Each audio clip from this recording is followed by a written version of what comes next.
जय हिंद स्टूडेंट, आप लोग का स्वागत है इस चैनल पर। आइए अब हम लोग एक टॉपिक पढ़ते हैं। एक इंटरेस्टिंग टॉपिक है केमिस्ट्री का, रासायनिक बंध। लेकिन इस टॉपिक को स्टार्ट करने से पहले आप लोगों से एक निवेदन है कि आप लोग आरोग्य सेतु ऐप को डाउनलोड कर लीजिए। उस ऐप को डाउनलोड करने से आपको ये पता चल जाएगा कि आपके कितने डिस्टेंस पर कोरोना पॉजिटिव पर्सन है और इससे आप अपने समाज को और लोगों को बचा सकते हैं। तो आप लोग आरोग्य सेतु ऐप को जरूर डाउनलोड करिए।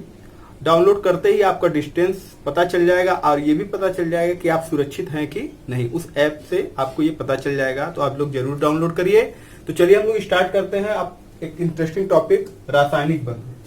तो ये टॉपिक जो है आपका रासायनिक बंध। तो कई बार हमने सुना है बंध के बारे में, या हिंदी में इसको आबंधन या बंधन बोला जाता है। तो ये टॉपिक जो है आखिर ये होता क्या है, किस तरीके से हम समझ सकते हैं। हाँ, तो इसको समझने के लिए आप, जैसे हमने कई बार हमारी वीडियो अगर आप देखे होंगे तो आपको पता चला होगा कि इस टॉपिक को लेकर के हमने बताया है इसमें कि आप वर्ड को पकड़िए, उसकी हेडलाइन को पकड़िए और आपको क्लियर हो जाएगा कि जो चीजें आप बता रहे हो वो क्या है। ओके, तो फिलहाल चलिए इस टॉपिक में हम देखते हैं। देखिए यहाँ लिखा क्या हुआ है, रासायनिक बंध। बंध माने क्या होता है? बंधना। ठीक, अब समझिए इस बात को। आप वर्ड को पकड़ने की कोशिश करिए। बंधना, दो चीजें बंधी हुई हैं। अगर दो चीजें बंधी हुई हैं इसका मतलब क्या है? वो एक दूसरे के नजदीक है, एक दूसरे के संपर्क में है। और अगर ये दो चीजें एक दूसरे के संपर्क में है, एक दूसरे के नजदीक है, तो उनके बीच आकर्षण होगा कि प्रतिकर्षण? और क्या हो सकता है? तो आकर्षण ही हो सकता है। अगर दो चीजें एक दूसरे के संपर्क में है तो क्या हो सकती है? वहां उनके बीच क्या है? आकर्षण है। ओके, इतना आपको क्लियर हो गया। तो आखिर जो ये चीज हम पढ़ रहे हैं उसमें इस वर्ड का क्या यूज है? जैसे एग्जाम्पल के तौर पर हम देखते हैं कि लिखा हुआ है CH4 लिखा हुआ है। तो हम क्या कहते हैं कि कार्बन और हाइड्रोजन के बीच, यानी ये हाइड्रोजन है, कार्बन इस तरीके से जुड़ा हुआ है, तो कार्बन हाइड्रोजन के बीच बंध है। ठीक, और अगर एक कार्बन होगा तो सही अगर इसके डायग्राम्स को देखा जाए तो हाइड्रोजन हो सकता है इस तरीके से एक दूसरे से अटैच हो। अगर इसके 3D स्ट्रक्चर को देखा जाए तो फिलहाल बोर्ड पर 3D नहीं बनाया सकता, लेकिन इस तरीके से हम मान सकते हैं कि बीच में कार्बन होगा, कार्बन से जुड़ा हुआ हाइड्रोजन इस तरीके से होगा, और उसके जो स्ट्रक्चर्स होते हैं उसको ज्योमेट्रिकल स्ट्रक्चर वो कुछ इस तरीके से हम बताते हैं कि हाँ इस तरीके से होगा ये। हाँ, तो यहाँ बीच में जो होता है वो आपका कार्बन हो जाता है और हर चारों तरफ क्या हो जाता है? हाइड्रोजन हो जाता है।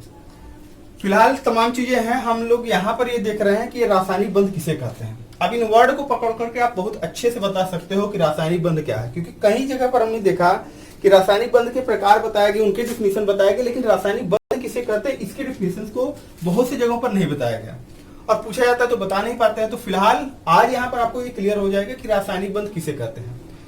तो देखिए, अभी आप यही एक एग्जाम्पल उठाइए और उस एग्जाम्पल उसका डिफिनीशन बना दीजिए ना। अगर आप ये समझ गए हो आप इसको डिफिनीशन बना लीजिए। देखिए, कार्बन तत्व है, हाइड्रोजन क्या है? तत्व है। इनके बीच कौन सा बल लग रहा है? आकर्षण बल।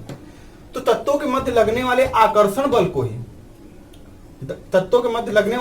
बल को ही रासायनिक बंध कहते हैं या बंध कहते हैं ना। The attractive forces between atom in A molecules, the attractive forces between among atom in a molecules are called chemical bonding। Okay, तो इस तरीके से हम क्या कर सकते हैं, इसको बता सकते हैं कि रासायनिक बंध किसे कहते हैं कि किसी अणु में परमाणुओं के मध्य लगने वाले आकर्षण बल को ही रासायनिक बंध कहते हैं। इस तरीके से हमने रासायनिक बंध को तो डिफाइन कर दिया। अब रासायनिक बंध जब हम लोग पढ़ते हैं ना, रासायनिक बंध पढ़ते हैं तो उसके हम प्रकार को पढ़ते हैं कि वो रासायनिक बंध जो होते हैं वो मुख्यतः माने जाते हैं 3 प्रकार के होते हैं। ओके, तो रासायनिक बंध आपके 3 प्रकार के होते हैं। कौन कौन से? वैद्युत संयोजी बंध, सहसंयोजी बंध और उपसहसंयोजी बंध। तो यहां पर हम इन तीनों के बारे में देखिए किस तरीके से होगा ये। तो हमने बना दिया यहां पर, ये आपका बना हुआ है, ठीक है। तो पहला हो जाएगा आपका इलेक्ट्रोवैलेंट बॉन्ड, इलेक्ट्रोवैलेंट बॉन्ड, जिसको हम बोलते हैं वैद्युत संयोजी बंध, वैद्युत संयोजी बंध। ओके। दूसरा होता है आपका कोवैलेंट बॉन्ड,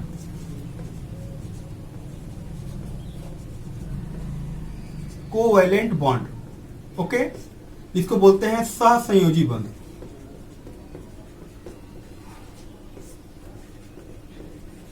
सहसंयोजी बंध। ओके।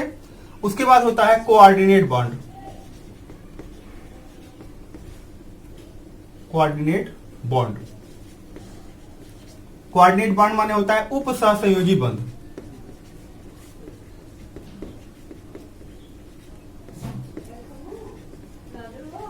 उप सहसंयोजी बंध।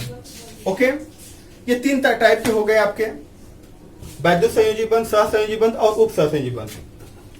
अब आखिर ये जो बंध बनते हैं, क्योंकि कोई किसी न किसी चीज का अगर जुड़ाव होता है एक दूसरे से, तो उसका कोई ना कोई पर्पज रहता है। यहां पर उस छोटी सी पर्पज को हम क्या कह सकते हैं, उस छोटे सी पर्पज का नाम है इलेक्ट्रॉन। तीनों को आप उस तरीके से बता सकते हो। ठीक, तो देखिए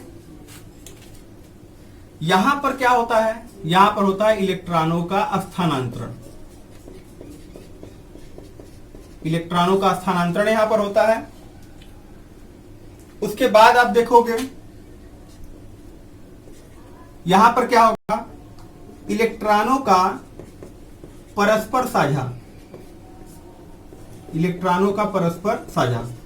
ठीक है, ध्यान दीजिएगा इस बात पर, परस्पर साझा, म्यूचुअल शेयरिंग।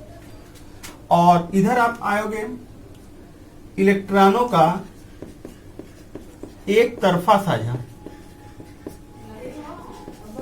इलेक्ट्रॉनों का एक तरफा साझा। ठीक है, इलेक्ट्रॉनों के स्थानांतरण द्वारा बने बंध को वैद्युत संयोजी बंध कहते हैं ना। इलेक्ट्रॉनों के परस्पर साझे द्वारा बने बंध को सहसंयोजी बंध कहते हैं। इलेक्ट्रॉनों के एक तरफा साझे द्वारा बने बंध को उप सहसंयोजी बंध कहते हैं। अच्छा, तो ये चीज तो हो गई इलेक्ट्रॉनों का स्थानांतरण, और फिर कहा गया इलेक्ट्रॉनों का परस्पर साझा, और फिर इलेक्ट्रॉनों का एक तरफा साझा।